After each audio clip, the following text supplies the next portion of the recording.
Got a potential NFC Championship preview in Week 3 as Tom Brady and the Bucs visit Matthew Stafford and the Rams. Bucs are a short road favorite. And what will be Brady's first NFL game in the city of Los Angeles. The Sunday night game takes us to Northern California, where the 49ers host Aaron Rodgers of the Packers.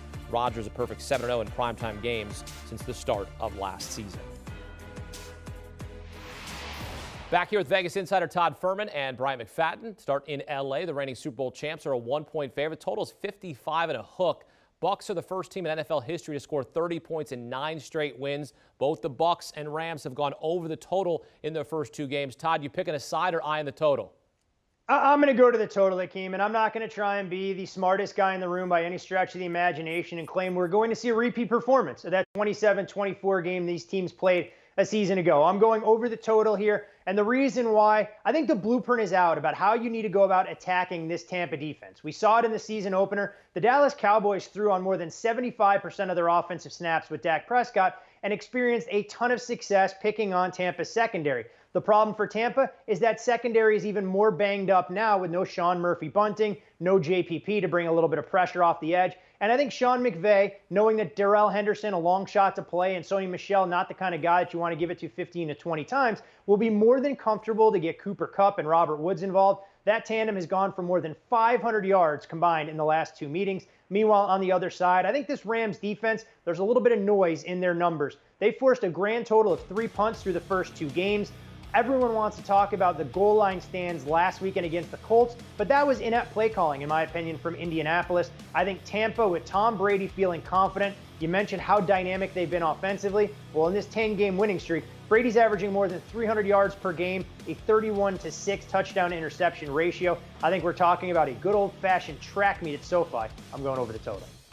Yeah, I'm right there with you, Todd. Looking at how well Tom Brady has been playing, he may do record numbers this season in that offense. Not knowing exactly the status of Antonio Brown, but they'll be okay. You still got Godwin, you got Mike Evans, and Gronkowski's already in Pro Bowl form based on what he's been able to do in 2 weeks of play. So they're going to be aggressive. And then you talked about some of the concerns defensively for the Buccaneers. Yes, the best way to beat them is to throw the football. Become one-dimensional. And it's very, very rare that you see a team do that, but we saw the Cowboys do that. They just abandoned the ground and pound attack and just put life in the hands of Dak Prescott, and he was successful. Matthew Stafford can have the same success that Dak Prescott had against this same very defense coming from Tampa. So me personally, the over is the way to go. And we look at the last 4 meetings between these 2 matchups, the over is 4-0 as well. So I think that's another factor you need to consider when you're looking at this total. But I'm going over right with Todd. Yeah, the trend is our friend. Last 4 meetings over the total. Love it. Sunday night game takes us to Northern California, where the 49ers host Aaron Rodgers and the Packers.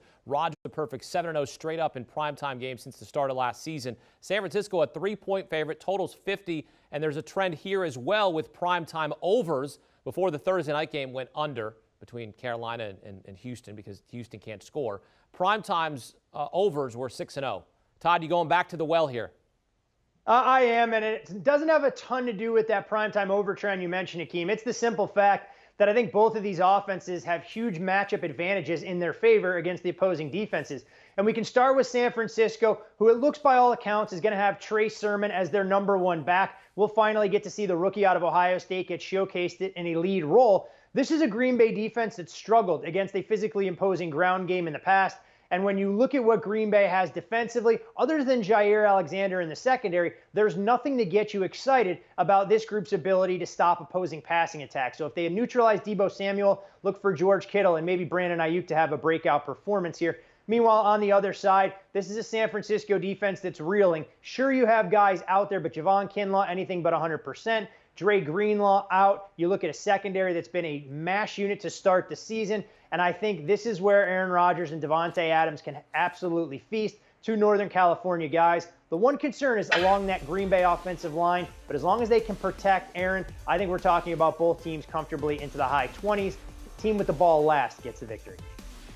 Yeah, just protect Aaron just a little bit to buy him enough time to do surgery on that banged up secondary that you just mentioned, Todd, for San Francisco. I'm right there with you. I mean, the over definitely is the way to go for me. I have concerns regarding both defenses. We know what the issue has been for Green Bay so far this season. They haven't had issues putting pressure on opposing quarterbacks. And Jimmy Garoppolo has done some pretty good things, not to mention you see the chemistry that he has established with Deebo Samuel becoming a big-time threat. And George Kittle has been quiet. You better believe in a primetime setting, George Kittle will wake up and he will have a lot of production in this ball game, especially in this favorable matchup going against the Green Bay Packers defense. In the last 12 meetings between these two teams, the over is 9-3.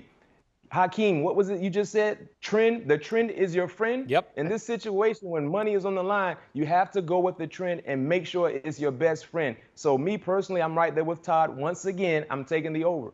I love it. All right, back-to-back overs here. Another big game on the slate. Chargers and Chiefs clashing on CBS. Kansas City is a 7-point home favorite. The total is 54 and a hook. Chiefs are 2-11 against the spread in their past 13 games, including the playoffs. That's the worst ATS record in the NFL in that span. B-Mac, when you have an overwhelming stat like that, how much does that factor into your pick in a game like this? 100%. You just said the trend is your friend, is your best friend. One thing we know about Kansas City, they're a very, very good team, especially on the offensive end, but they're a horrible team when it comes to covering. They have yet to cover in a ball game this season. We saw the Cleveland Browns get that cover. We saw the Baltimore Ravens win outright. And because of that, I love Money Pat Mahomes. I love Tyreek Hill, love Travis Kelce, but I don't love them when it comes to covering.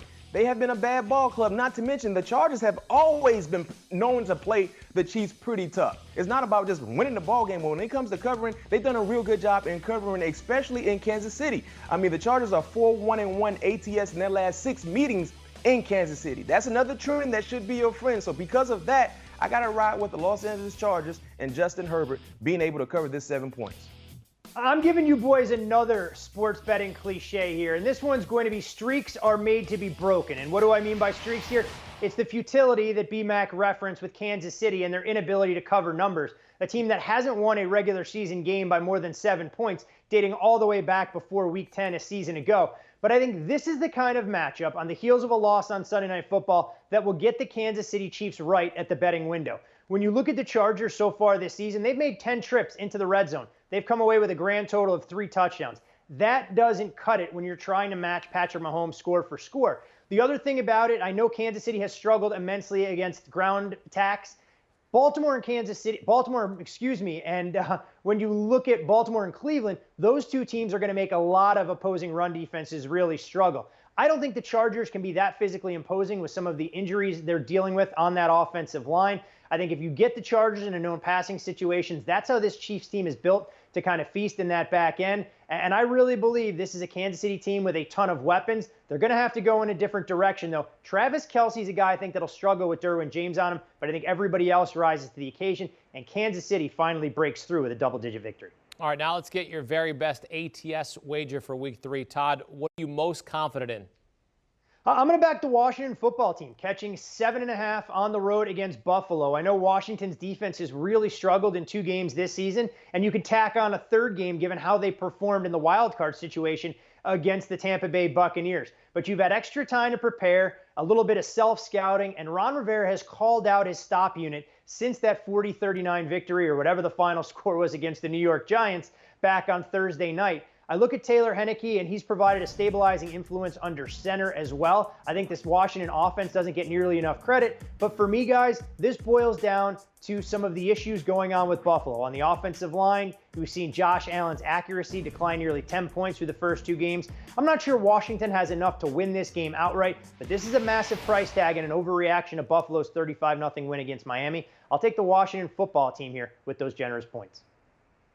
My best ATS wager for me is the Cardinals. And it's not about the Cardinals. It's all about the team they're playing against. The Jacksonville Jaguars. They've been one of the best non-covering teams so far in the National Football League. They have a rookie head coach who's looking like a rookie head coach. They have a rookie quarterback who's looking like a rookie quarterback. And they're playing against Chandler Jones, who he's basically won Defensive Player of the Year award in the first game. Shout out to Tennessee for making that happen. But then when you transition to offensively, Kyler Murray, oh my goodness, it has to be so annoying playing against Kyler Murray because you can't tackle him. He buys so much time for his wide receivers to create separation to get open. And he's playing against a very, very feeble defense. in the Jacksonville Jaguars. So I know they're traveling from the West Coast to the East Coast. It might be extremely humid, but I care nothing about that. This 7 points for me is a given. 7.5 to be exact is a given because of what Kyler Murray can do, because of his offense gelling, DeAndre Hopkins, AJ Green, Rondale Moore, but defensively, Chandler Jones, oh man, he might put up another 4-sack, 5-sack performance against the Jacksonville Jaguars. 96% of the money is on the Cardinals this week. I mean, that's incredible. 96. Basically 100. Also, Cardinals are a popular team to put in a teaser because you tease that down to 1.5. I mean, that feels like a lock, but there are no locks. Sprinkles are for winners. We're here to give you some winners. Todd, what's your favorite Moneyline Sprinkle in Week 3 of the NFL? When you dig into the board and you try and figure out where some of these dogs are going to be live, I'll go right into my backyard here and look to bet against the Las Vegas Raiders, who return home after a 2-0 start. Both upsets against the Pittsburgh Steelers last weekend and the Baltimore Ravens Week 1. You look at Miami's quarterback situation, and I think it'll be a concern for most, but Jacoby Brissett is actually a better deep thrower at this point in his career than what you would get with Tua Tagovailoa. The return of Will Fuller to the offense will only help Miami be a little bit more dynamic, and I think Derek Carr is slightly more banged up than John Gruden and company are leading you to believe. It's so much different, I'm sure, as BMAC can attest to, when you go from the role of being the hunter to the hunted, especially when you have a massive divisional game on deck. Look for a little bit of a letdown from Vegas here. I'll take the Dolphins to pull off the outright upset. Well, my money line sprinkle goes up to Minnesota. I know growing up, my uncle used to tell me all the time, never fight a kid who's desperate because they'll do anything, whatever it takes to win a fight. So never fight someone who's desperate. Guess what? The Minnesota Vikings, they're a desperate ball club. They cannot go down 0-3 with any playoff hopes, anything like that. Their season will be going down the drain. And you better believe they understand how desperate and how big this game is, and they will display nothing but desperation for 4 quarters. And they're playing against a team. Curly hair Russell Wilson is my guy. He's a bad man. He's going to throw it from left to right. But defensively, we saw some holes from that defense with King Derrick Henry. And oh, by the way, the Vikings don't have a king, but they got a cook. And Dalvin Cook, and you better believe he has his spices ready to go Sunday there in Minnesota, the home opener. Coach Zim understands how important this ball game is to take some of the heat off his seat. And because of that, I'm going with the desperate team in Minnesota Vikings to cover outright. They don't got a king, but they got a cook. That was the line of the day right there. That was the line of the day. Clip that off for BMAC. Let's get that on social media. I mean, that's right there. He is just back in the Vikings, who are looking to avoid starting 0-3 straight up for a second straight season. All right, let's recap their picks here. Bucs and Rams both like the over. Last 4 meetings, over the total. They both like the over of 55.5. Both like the over. Packers and 49ers, total of 50 there. Chargers and Chiefs on opposite sides here. Todd says the Chiefs are going to buck the trend. They're going to cover the 7. BMAX says no. The Chargers will cover because the Chiefs just can't cover. They're 2-11 against the spread in their past 13 games. Best ATS wagers, Washington getting 7 against Buffalo. Arizona to cover the 7.5 against the Jaguars. Miami to beat the Vegas Raiders, and Minnesota to pull off a win against the Seahawks at home, the first of 3 straight home games for the Minnesota Vikings. All right, now let's be some parlay princes. Let's get your Week 3 NFL parlay, something with some nice value. BMAC, what'd you put together this week? I got some heat for you guys. I hope you guys are ready for this one. All right, I always like to sprinkle in some money line moves. For me, the Denver Broncos, money line play. Buffalo, money line play. Arizona, talked about that game against Jacksonville, money line play. Baltimore against Detroit, money line play. And then here's where it gets a bit sticky. The Buccaneers, it was a 1 and a hook, now it's at 1 point. I really do believe Touchdown Tom, Captain America, will come out on top, coming from La La Land, take the Buccaneers. And this Bengals-Steelers matchup, man, we don't know if Big Ben will play, but if he plays, he's dealing with a pec injury. Offensively, they've been a bit stagnant anyway. I don't expect to see a lot from them in Cincinnati. I mean, Joe Cool Burrow is not looking very cool right now. His entire offense is not looking very, very cool. The Steelers have to get right back on track defensively and playing some lights-out football for them to have an opportunity to win this ball game. So I take the under in that matchup. Nice, what we got, nice 5-team parlay. That should put a big-time smile on your face.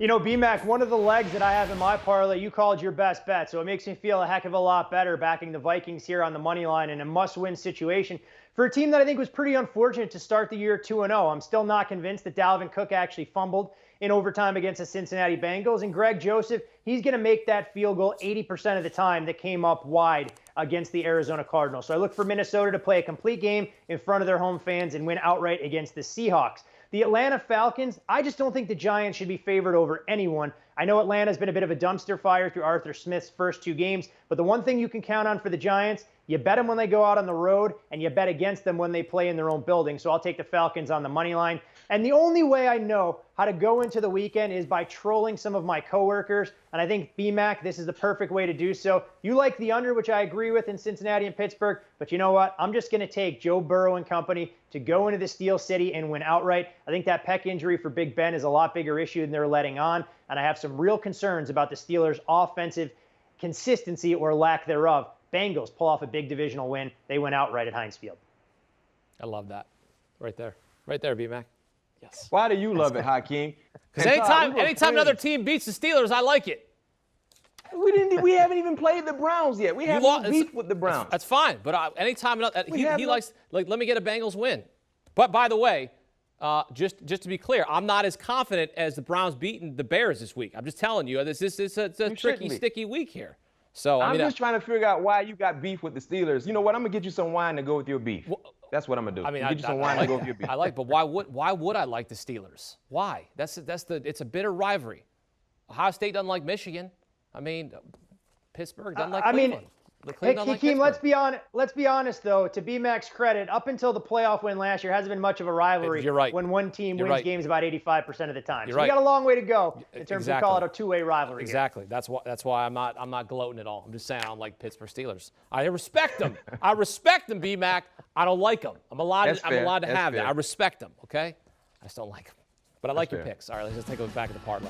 Falcons, Vikings, Bengals, plus 1,000. I like that. You'll like that as well. Let's take a look at BMAC's parlay as well. A little 5-legger. I like a little 5-leg parlay. I like it. 5 legs. Get you going here. Broncos, Cardinals, Ravens, Buccaneers. Let's go Bengals, Steelers under 43 plus 544. We'll all be parlay princes come Sunday. Do you want a sports network that delivers everything that matters about the game? The highlights, the picks, the instant analysis, no yelling, no fake debates, no politics. Hit the subscribe button and never miss a moment.